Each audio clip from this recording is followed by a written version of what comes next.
About the Revolutionary War Part 1, and the first subtopic will be the Revolutionary War moves from Boston to New York. Most of the things we've talked about have surrounded Boston, have they not? A lot of it. The only other thing we really talked about was the Lexington and Concord of the South, which happened in North Carolina. Now, if you remember what we stated at the end of the last test material lecture, remember the British General Sir William Howe, right, had to make a decision on whether he was going to try to stay in Boston Harbor or not, and what decision did he make? Not to. They left and went out. Okay? So, as we talk about the Revolutionary War moving from Boston to New York, you have to remember that something's going to make us concentrate on New York. Now, New York also has an incredibly nice harbor and a big city called New York City. So in the spring of 1776, Washington moves that Continental Army from Boston to New York because he knows that the British fleet is going to try to seize New York City because of the nice harbor they have there. Okay? So in repeating that, in the spring of 1776, General George Washington will move the Continental Army from Boston to New York because he knows that the British are going to try to seize New York City and their splendid harbor. So that's what I mean by the Revolutionary War moves from Boston to New York. Because in the spring of 1776, General George Washington is going to move the Continental Army from Boston to New York. And the reason for his move was he knew that the British would try to seize New York City. Does anybody know much about New York? They got some islands in New York that are kind of famous. What's the most famous island in New York? Staten Island. Manhattan, probably. But they have Staten Island, they have Long Island, they have Manhattan. These are islands within the state of New York. Well, what happens is Washington takes his 19,000 troops and he stations them on Long Island to guard the city of New York. Okay? So when Washington gets down the vicinity of New York, he stations his 19,000 troops on Long Island, and he puts them on Long Island so he can protect New York City.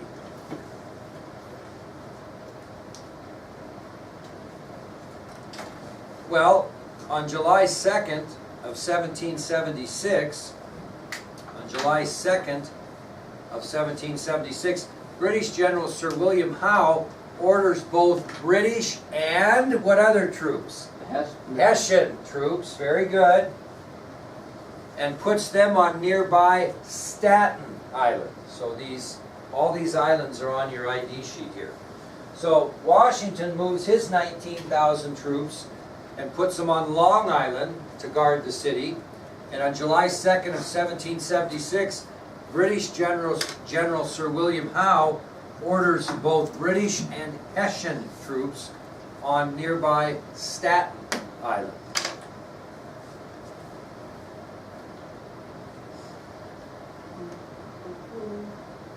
Well, a few days later, Howe's brother, Lord Richard Howe, also arrives on Staten Island with more reinforcements. So a few days after Sir William Howe brings both British and Hessian troops to Staten Island, a few days later his brother, Lord Richard Howe, arrives on Staten Island with some more reinforcements. And at this point, when they join forces, the two Howe brothers, there's about 32,000 British troops on Staten Island, compared to the how many that Washington has on Long Island? 19,000. Okay, so got to give you an idea. So, on July 2nd of 1776, British General Sir William Howe orders both British and Hessian troops to Staten Island. A few days later, Howe's brother, Lord Richard Howe, arrives on Staten Island with reinforcements. Now the British military is going to total over 32,000 soldiers. Well, they get organized there on Staten Island, and what happens in late August of 1776? What does General Howe do? He takes 20,000 of those 32,000 British troops, and where's he put them? Where's he take 20,000 and put them? From Staten Island to Long Island, where Washington's 19,000 troops are. So we're going to have a conflict, are we not? Okay? So in late August of 1776, General Sir William Howe places 20,000 of those 32,000 British troops on Long Island, where Washington has 19,000 troops.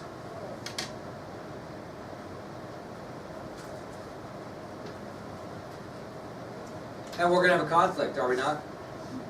Now the British on Long Island are going to be led by another general by the name of Henry Clinton. Henry Clinton is going to be the British general that leads the British troops at Long Island. Henry Clinton. So what British General Henry Clinton does is he devises a plan to try to surround and defeat the Continental Army on Long Island. So after they place 20,000 of the 32,000 troops at their disposal on Long Island, British General Henry Clinton plans to surround and defeat the Continental Army at Long Island. And he's going to have both British and Hessian soldiers at his disposal, right? Remember they hired the Hessian soldiers? So, 20,000 of the 32,000 British troops are stationed on Long Island, along with the 19,000 that Washington has there in the Continental Army. We're going to have a conflict. British General Henry Clinton is devising a plan to both surround and defeat the Continental Army there. So finally, on the morning of August 27th, 1776, on the morning of August 27th of 1776, General Clinton leads British and Hessian forces on an attack of the Continental Army on Long Island. Finally, on the morning of August 27th, 1776, General Henry Clinton is going to lead British and Hessian soldiers on an attack of the Continental Army.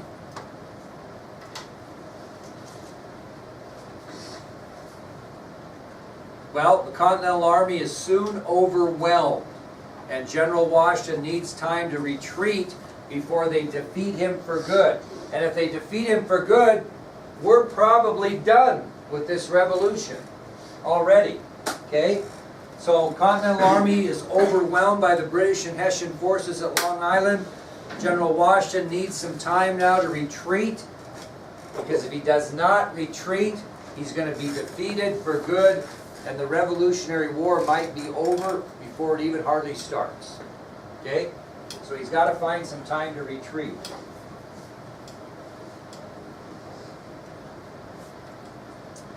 Well, what's he going to do to buy time? What's he going to have to do to buy time, you think, to get his men in retreat mode before they get overwhelmed?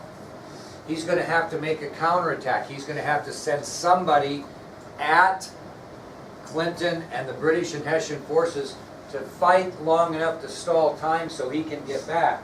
So what Washington does is he sends American General William Sterling and about 2,500 members of the Continental Army to leash a counterattack against the Hessian and British forces, knowing they're not going to win. All they're trying to do is what? Buy time. Buy time so Washington can get retreated. So to buy time, Washington sends American General William Sterling with approximately 2,500 men to counterattack the British, to give him some time to get the men organized and retreat out of there. Because if they get stuck in there and are defeated, this whole thing is over. So Washington sends American General William Sterling with approximately 2,500 men to counterattack the British. Now, I'll tell you, you've got to give Sterling's troops credit. They fought furiously. They actually charged the British 5 times, and 5 times they were beaten back. But during those 5 charges, they were able to stall for time so Washington could get his men in retreat. So General Sterling's troops fought furiously. They charged the British 5 times, and 5 times they were beaten back.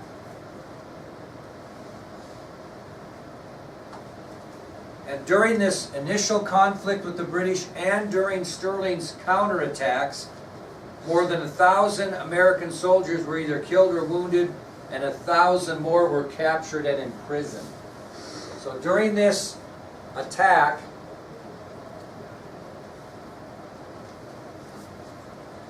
more than 1,000 soldiers were killed or wounded, another 1,000 soldiers were captured and imprisoned.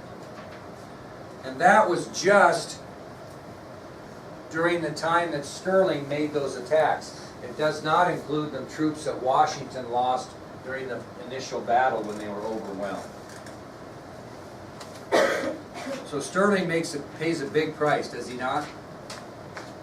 Did he die? No. So, by August 28th of 1776, Washington has 8,000 soldiers left. 8,000 that have not either been killed, wounded, or captured. There's 8,000 left. And he's on Long Island, cornered in an area called Brooklyn Heights, and they had their backs against the East River. Okay? So they have fought on Long Island. They have been defeated on Long Island. They have retreated to the end or back of Long Island, and they are basically cornered now in an area we know as Brooklyn Heights. And at their back, as they're looking towards a possible British advance, they have the East River to their backs. So by August 28th of 1776, General Washington and 8,000 of his soldiers were cornered in Brooklyn Heights with their backs against the East River. And what are the British Army and the Hessians doing? Moving closer and closer to their position in Brooklyn Heights, to the point where the two armies are only 600 yards apart at this point. So picture that in your mind. Washington has 8,000 troops with his back to the East River in Brooklyn Heights, and here are the British and Hessian troops advancing to the point now where they are just 600 yards apart.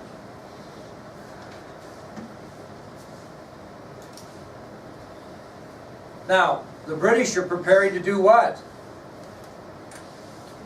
Finish them off, right? They're preparing for an assault, and Washington realizes that if he stays and fights at Brooklyn Heights, his army is going to be destroyed, and probably this war is going to be over. Okay? Now, what's he need to do? What's he going to do? What's he got to do? He's got to get out of there, and the only way to get out of there is to do what? Cross the East River. No, we're not there. Cross the East River. He's got to get out of there so his men can fight another day, right? So he's got to get across the East River at his back. Now, the only escape route that he has would be to cross that East River to nearby Manhattan Island. So he's got to get across the East River at his back to Manhattan Island before these British decide to attack. Now, think about this. If you're the British fleet, I almost gave it away. If you're the British commander, Clinton, what might you do before you attack? Send the British fleet over there. Send the British fleet back behind and get them in the East River and surround them, right? So they can't get across the East River. So that's what they do. Clinton orders the British fleet to sail into the East River behind the Continental Army to trap any escape that they might have.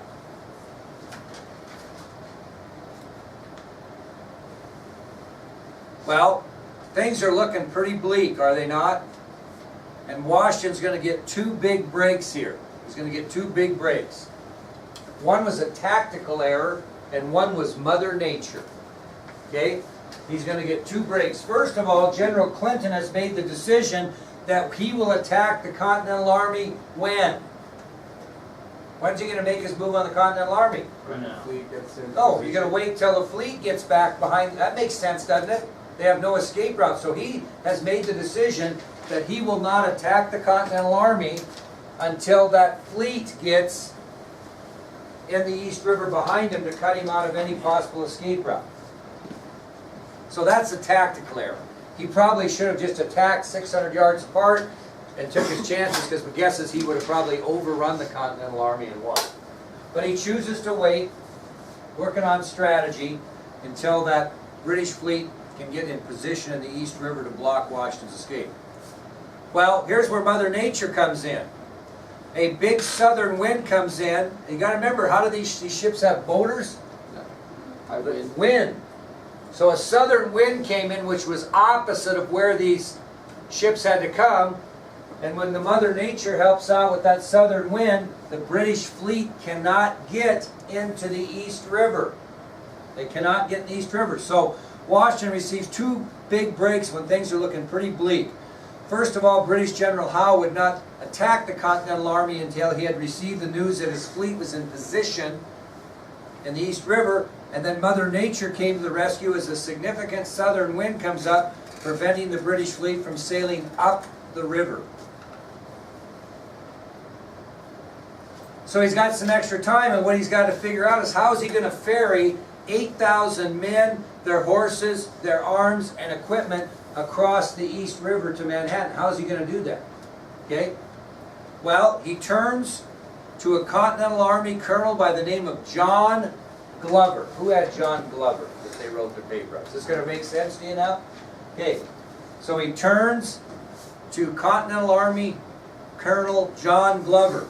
And he's a shipping merchant by trade and a master mariner. A master mariner. What's a mariner?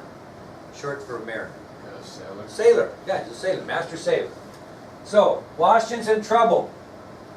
So he turns and gets word to Continental Army Colonel John Glover, who is a shipping merchant by trade and a master mariner, or sailor. Now, they're only 600 yards apart. If Clinton gets any idea that they're trying to escape by river, what's he going to do? He's going to attack. So this has got to be done quietly. Okay, it's got to be done quietly. They got to escape at night in complete silence, so that the British are caught completely by surprise and don't attack.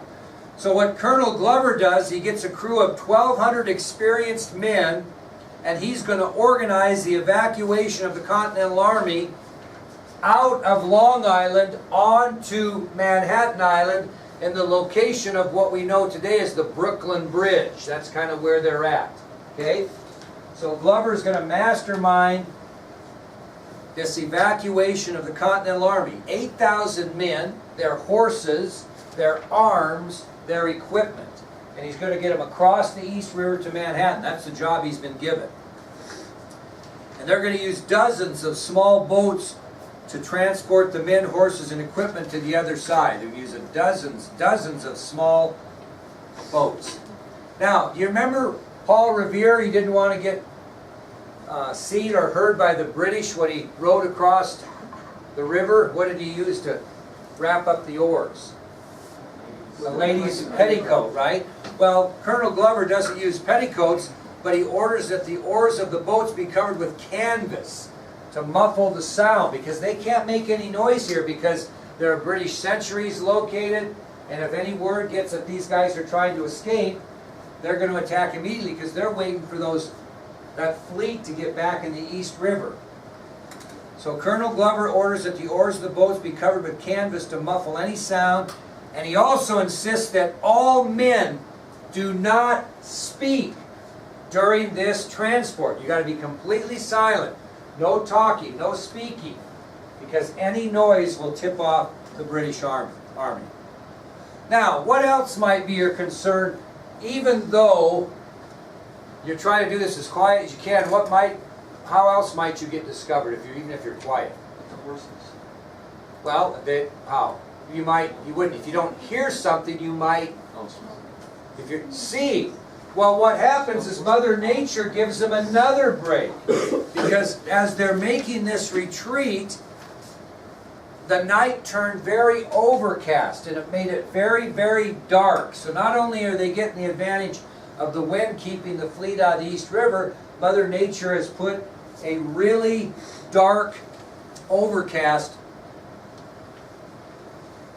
on the East River, which makes it almost pitch black.